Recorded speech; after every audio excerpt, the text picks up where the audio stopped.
I was called the hungriest man in England, and it was meant as an insult.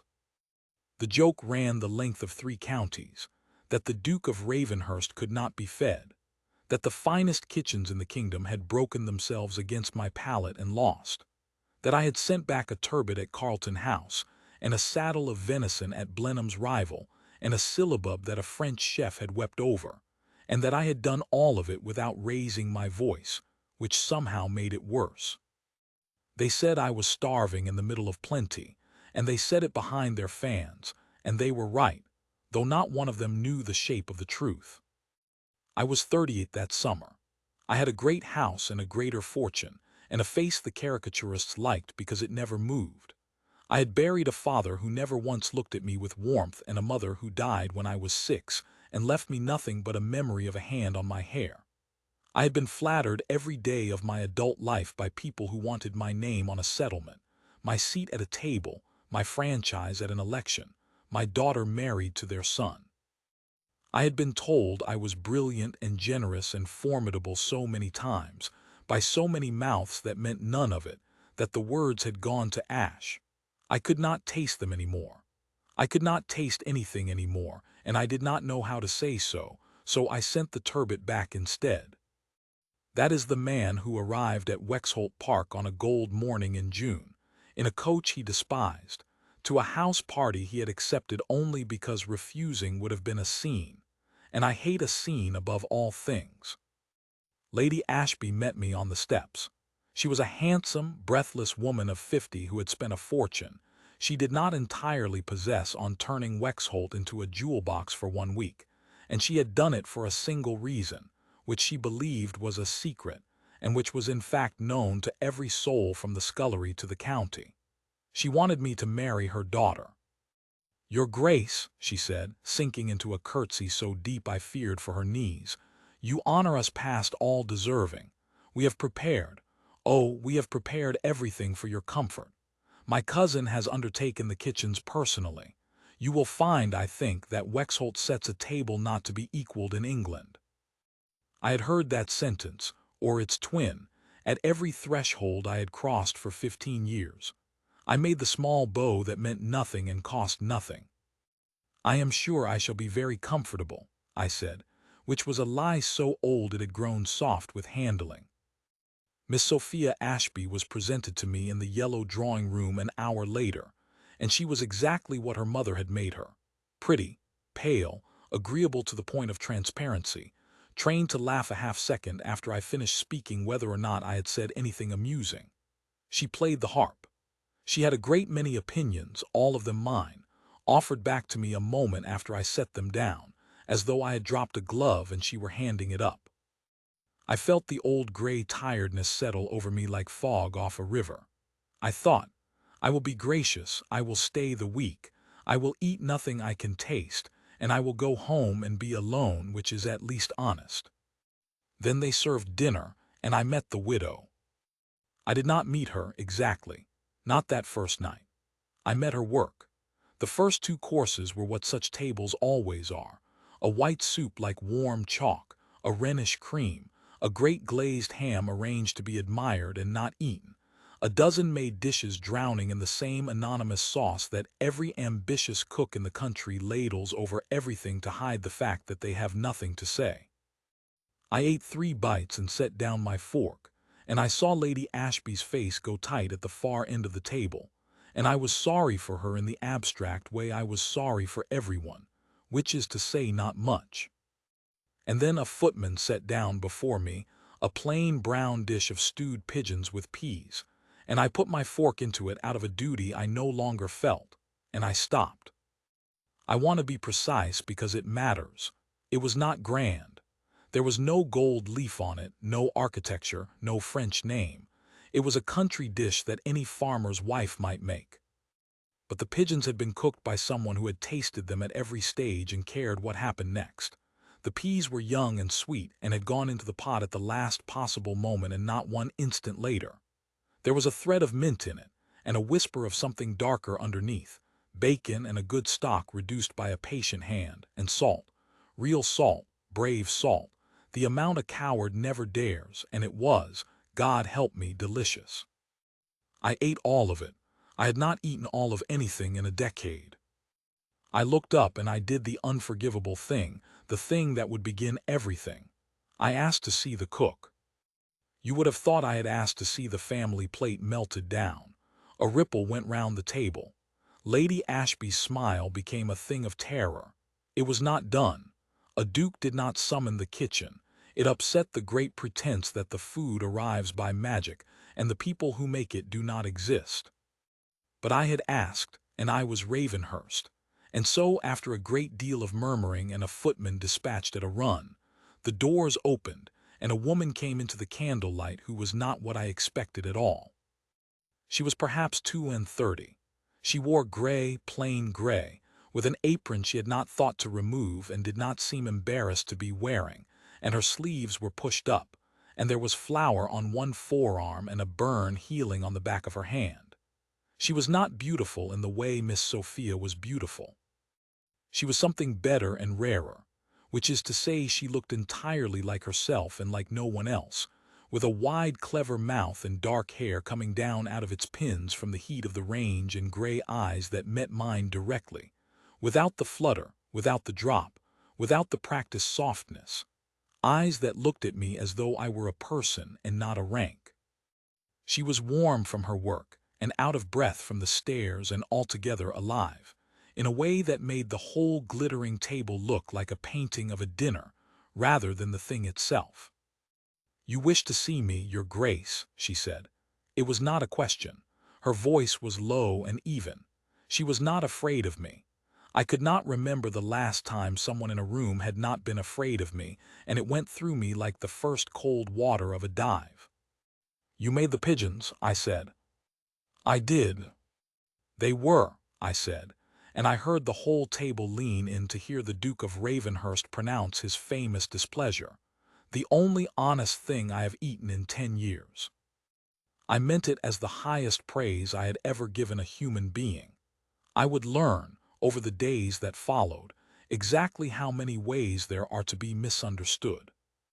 She looked at me for a moment, and then, before the assembled cream of the county, before her patroness whose whole fortune was staked on flattering me, she said, quite mildly, "I'm glad it agreed with you, though I confess I made it for the servants' hall, and it came up to you by an error in the kitchen.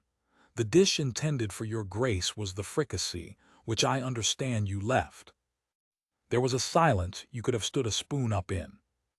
She had just told a duke, in his host's dining room, that the best thing he had eaten in a decade had been made for the footman and reached him by mistake, that the meal she had labored over for me, the one meant to win a great alliance for the family that sheltered her, I had pushed away, while I devoured what she had thrown together for the people no one at the table would deign to notice. It was not insolence. That is the thing I have never been able to make anyone understand.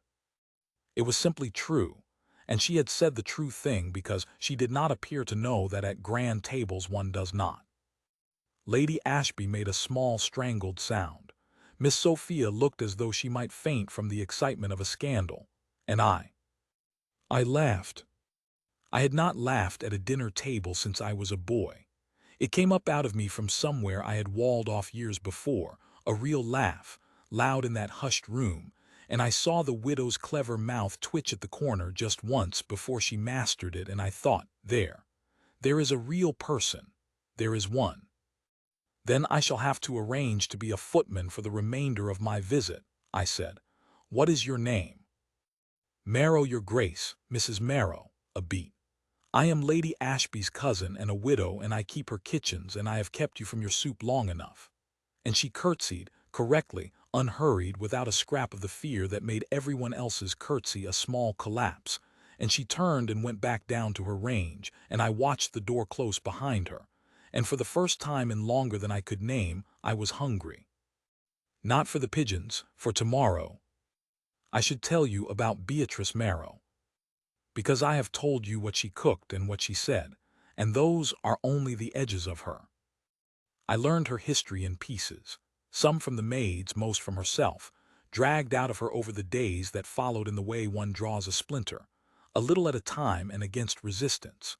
She had been born a gentleman's daughter, a poor gentleman, a scholar with a small living and a large library and no notion of money, and she had grown up on the edge of gentility, invited to the great houses to make up numbers and never quite belonging, watching the marriage market from a chair by the wall.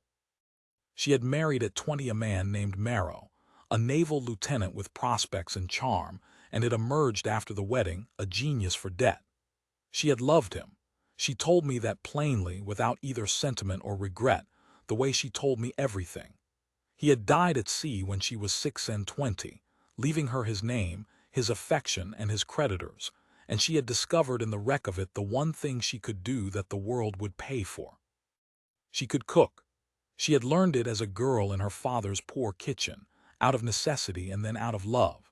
She had a palate like an absolute pitch and a memory for flavor and a stubbornness that would not let a dish leave her hands until it was right.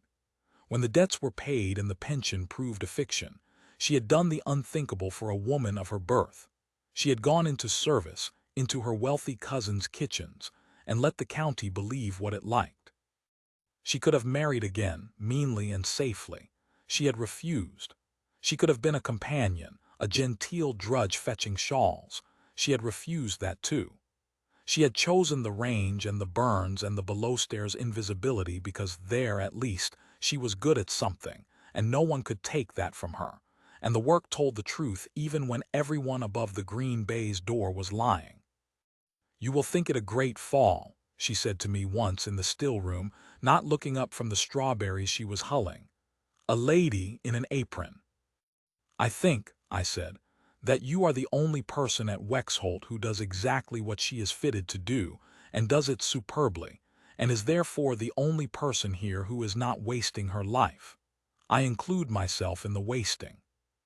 She did look up then, and she gave me the second real thing I got from her, after the laugh at the door, a long, considering look as though I had surprised her, as though I might, against all the evidence of my rank and my reputation, turn out to be a person too.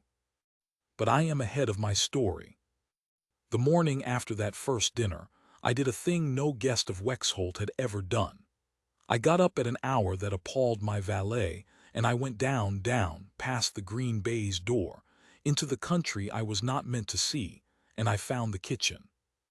It was already hot and loud and full of morning, a great range roaring, a boy turning a spit, 2 maids at a long table, and Mrs. Marrow in the middle of it with her sleeves up, tasting a sauce off the back of a spoon with the fierce total attention of a general reading a map.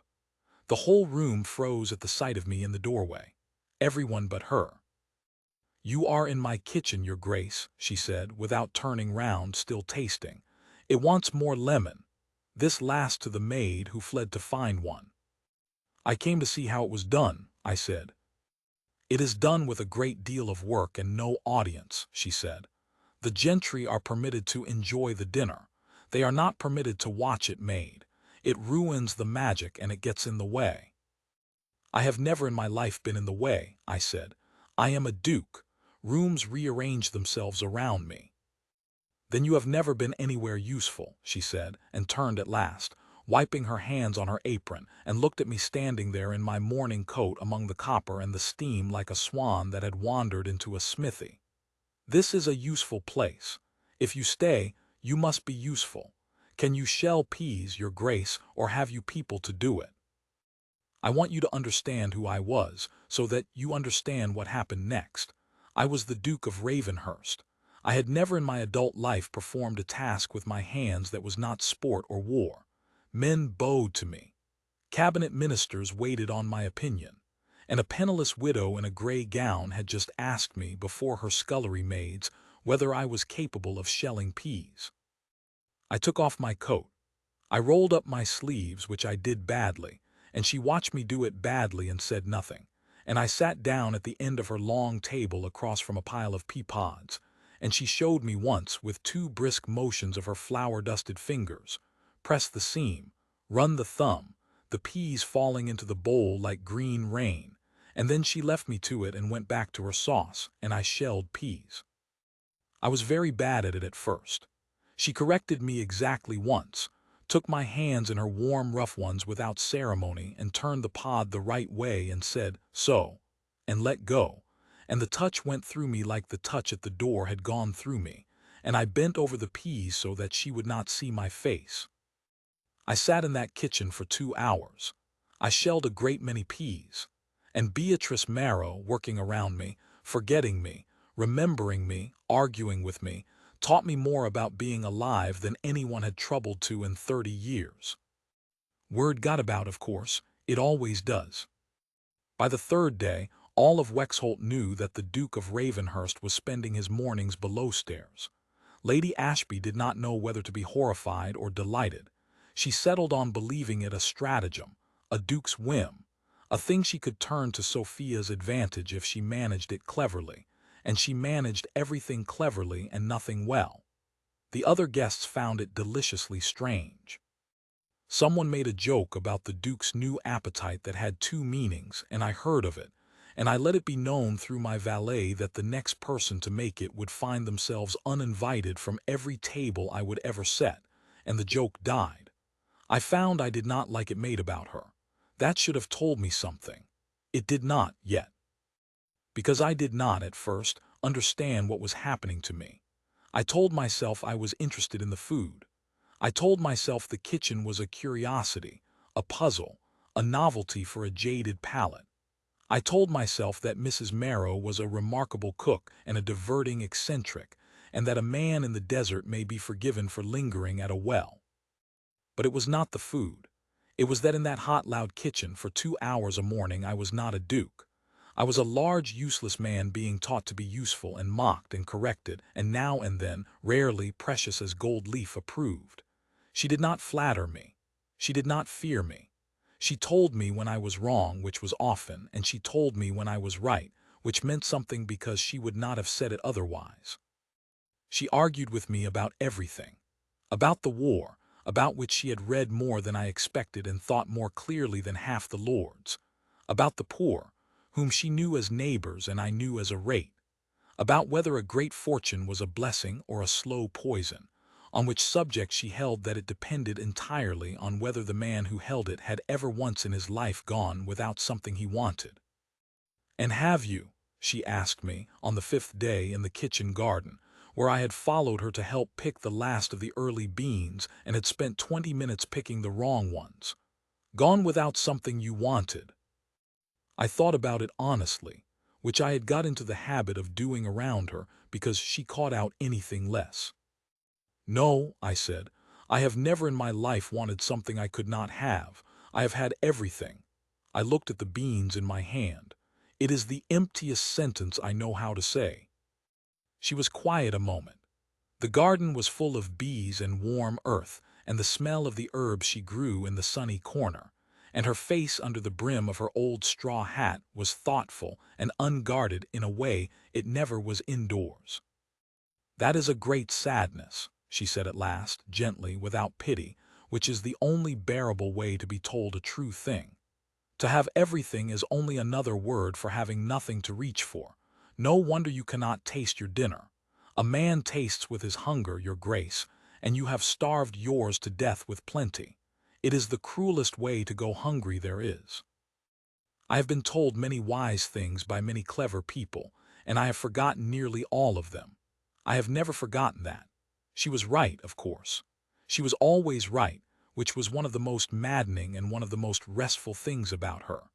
I had been starving in the middle of a feast for 30 years, and no one had ever told me why, because no one had ever looked at me long enough or plainly enough to see it.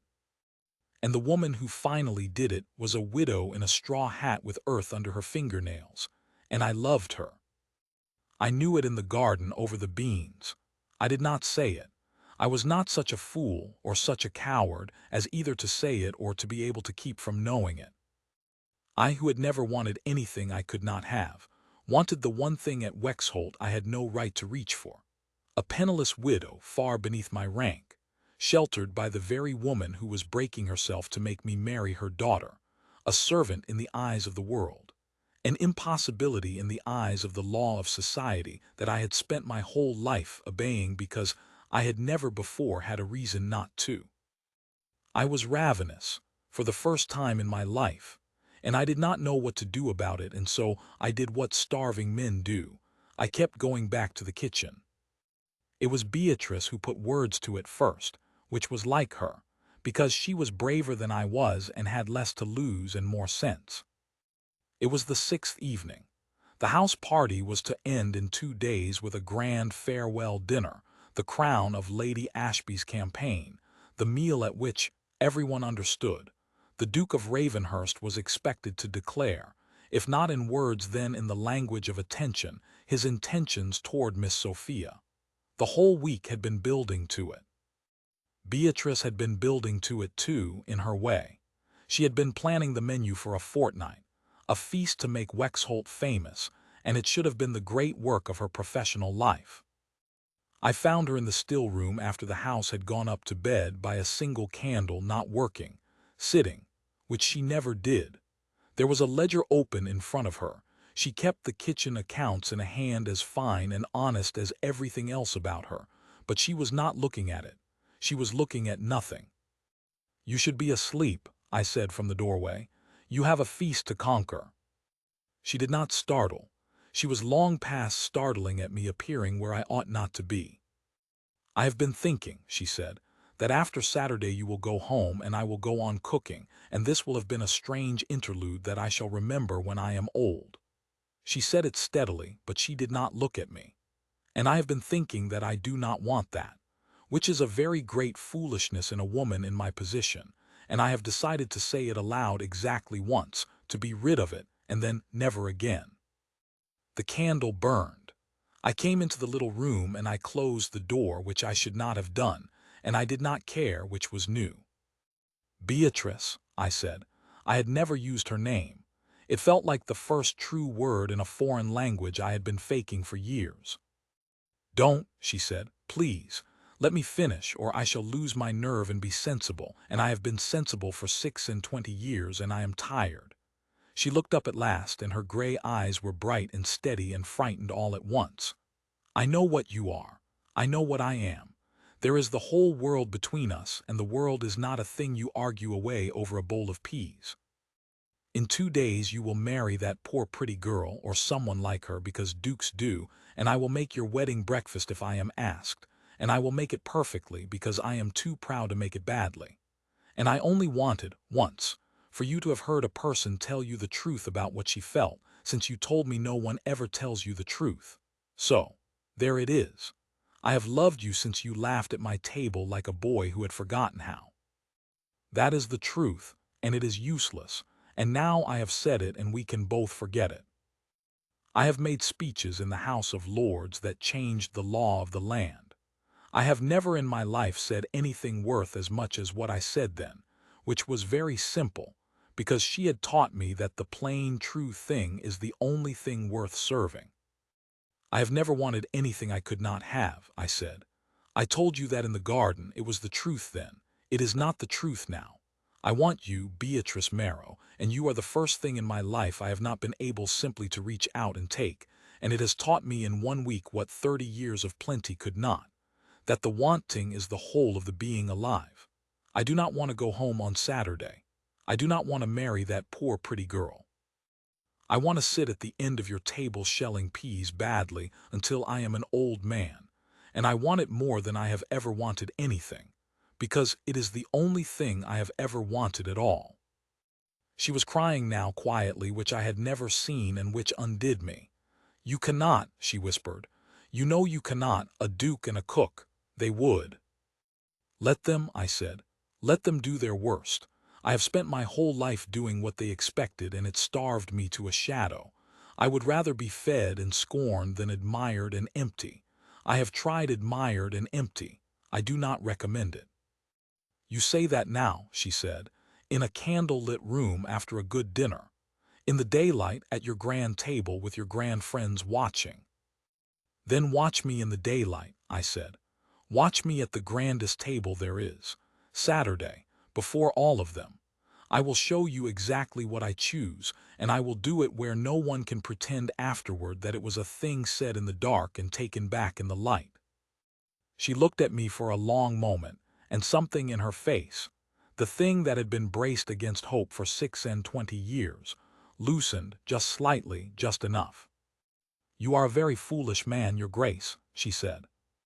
"Julian," I said, "and yes, I have only just learned how. It is the best thing that has ever happened to me." I did not touch her. I want that understood because it matters, because everything between us was built on the plain and the true and the earned, and I would not spoil it by making it less than it was. I took her hand, the one with the burn healing on the back of it, the working hand, the honest hand, and I bent over it as I would have bowed over a duchess's, which is what she was going to be, and I pressed my lips to the backs of her flower-worn fingers, and then I let it go, and I said, "Saturday," and I left her there by her candle with her ledger and her hope, and I went up to my great cold guest room and I lay awake all night for happiness, which I had also never done, and which I also recommend. I will tell you about Saturday, because that is the part they still talk about, in the 3 counties where they used to call me the hungriest man in England. Lady Ashby had outdone herself. The great dining hall at Wexholt blazed with 100 candles. The long table ran the length of it, laid with silver and Sevres and hothouse flowers, 40 covers. The whole county gathered in its finest to watch a duke choose a bride. Miss Sophia sat in white at her mother's right hand, terrified and radiant, believing herself an hour from a coronet. I sat in the place of honor. And I knew, for a footman loyal to the kitchen had told me, that below us all in the hot roaring dark, Beatrice Marrow was sending up the greatest feast of her life, course after glorious course. The work she had been born to do, made perfectly because she was too proud to make it any other way, made for the wedding she believed she was cooking for someone else.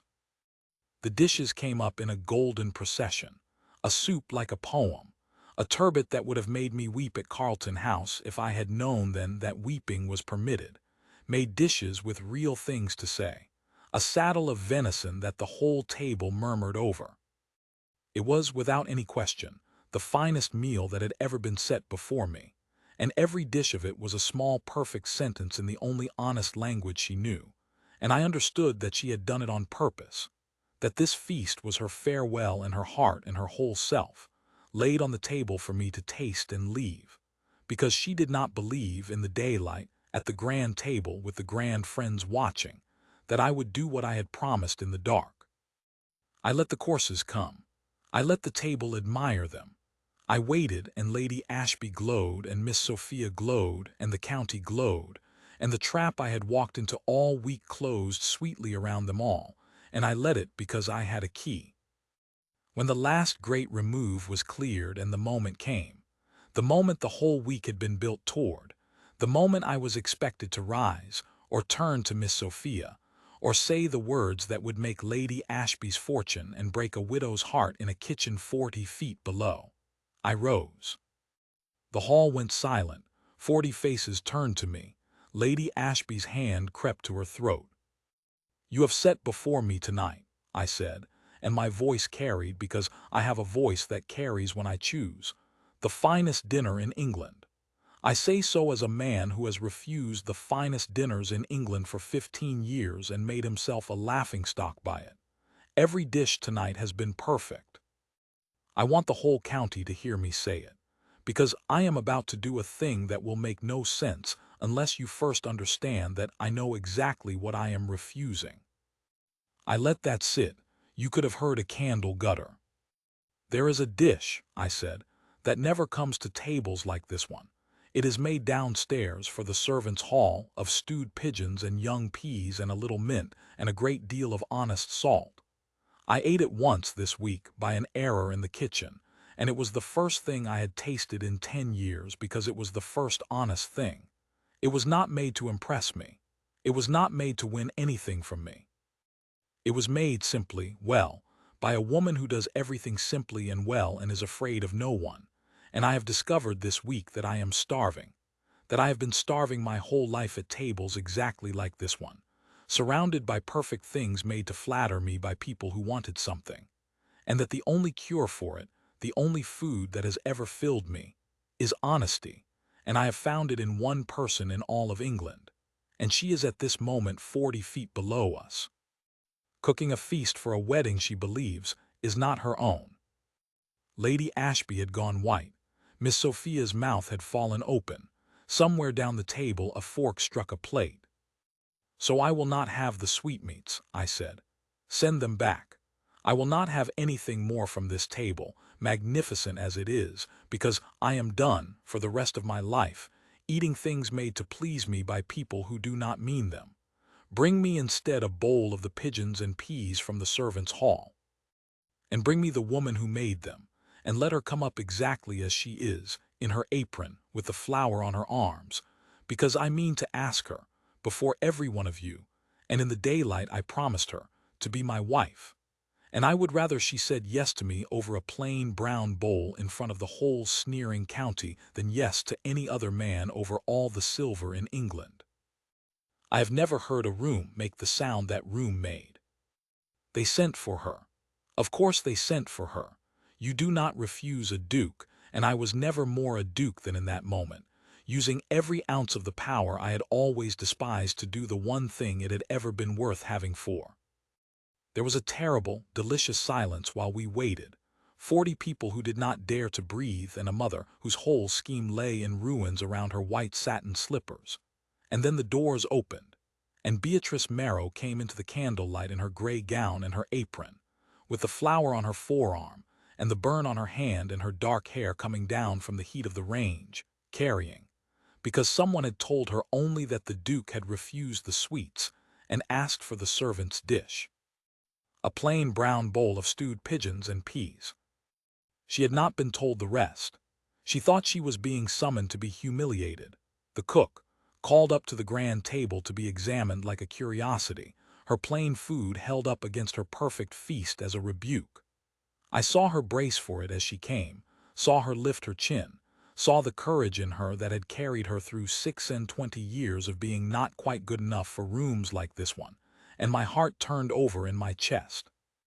She set the bowl down in front of me, steady as ever, and she straightened, and she looked at me, ready to bear whatever was coming, and I stood, and I took her flowery hand in front of all of them, and I said, so that the farthest corner of the hall could hear it, "Mrs. Marrow, Beatrice, you told me on Wednesday that no one ever tells me the truth, and that a man tastes with his hunger, and that I had starved mine to death with plenty. You were right, as you are always maddeningly right. But you were wrong about one thing. You said the wanting was useless. It is the only thing about me that has ever been worth anything. I want you. I have never in my life wanted anything I could not have, and you are the first, and you have made me alive by it. Marry me. Be my duchess. Argue with me until I am an old man and correct my peas, and tell me the truth every single day, and let me spend the rest of a life I had all but wasted being fed by the one honest person in England. I am on my feet in front of the whole county, in the broad candlelight, exactly as I promised. Say yes over your plain brown bowl, and let them all see that the hungriest man in England has finally found his dinner. I have been told since that it was the most romantic thing anyone in that county had ever witnessed, and I have been told that it was the most scandalous, and both are true, and I have never cared a straw for either. What I cared for was her face. I watched the fear go out of it and the understanding come in, and then the thing I had been waiting a whole week and, I begin to think, a whole life for. Her wide, clever mouth curving up at one corner, exactly as it had at that first dinner when she fought not to laugh, only now she did not fight it. "You still cannot shell peas," she said to me, to the whole staring hall, in that low, even voice that had never once been afraid of me. "You will be a great trial to me, your grace." "Julian," I said. "Julian," she said, and it was the sweetest thing I ever tasted, sweeter than the pigeons, and I have tasted the pigeons 1,000 times since. Yes, God help us both, yes. I did not kiss her there. That would have been one scandal too many even for me, and besides, some things are not for 40 pairs of county eyes. I sat back down, and I pulled the plain brown bowl toward me, and in front of Lady Ashby and her ruined feast and her weeping daughter and the whole gaping cream of the district, the Duke of Ravenhurst ate every bite of a servant's supper of pigeons and peas, and then, looking up at the woman who had made it, the woman I was going to marry, the first full man I had been in 30 years, I did the thing they still tell their grandchildren about, the thing that gave the story its name in 3 counties. I held up the empty bowl, and I asked for more. We were married that autumn in the plain church near Ravenhurst, with the whole village invited and fed, and Beatrice cooked nothing that day because I forbade it, and she sat at the head of the table for the first time in her life and let herself be served, and cried, and was furious with herself for crying, and I have never loved her more than in that hour, unless it was every hour after. The county was scandalized for exactly 1 season, and then, when they discovered that the new Duchess of Ravenhurst set the finest and most honest table in England, and could not be flattered, and would not be feared, and gave away more of my fortune to more sensible causes in a year than my father had spent on himself in a lifetime, they decided they had known all along that I was a man of rare discernment. People are like that. I found I no longer minded. I never became a laughingstock again, though I deserved to more than ever, being a duke besotted past all dignity with his own wife. They stopped calling me the hungriest man in England because it was no longer true. Beatrice saw to that, 3 times a day, for the rest of our long lives together, not with grandeur, of which our table had plenty and cared nothing, but with the plain, true, honest thing made well by a hand that meant it, set before a man who had at last remembered how to taste. She is beside me as I write this, an old woman now, still clever, still maddening, still entirely herself and like no one else, reading over my shoulder and telling me I have made her out far better than she was, which is a lie because I could not. There is a bowl of stewed pigeons and peas cooling on the sideboard, made this morning for no reason but that I asked. I mean to have all of it. And then, because I am a very foolish man who learned late but learned well, I mean to hold up the empty bowl to the only person whose truth I have ever been able to stomach, the widow who fed the emptiest man in England until he was full, and I mean to do what I have done every day of the best 30 years of my life. I mean to ask her for more,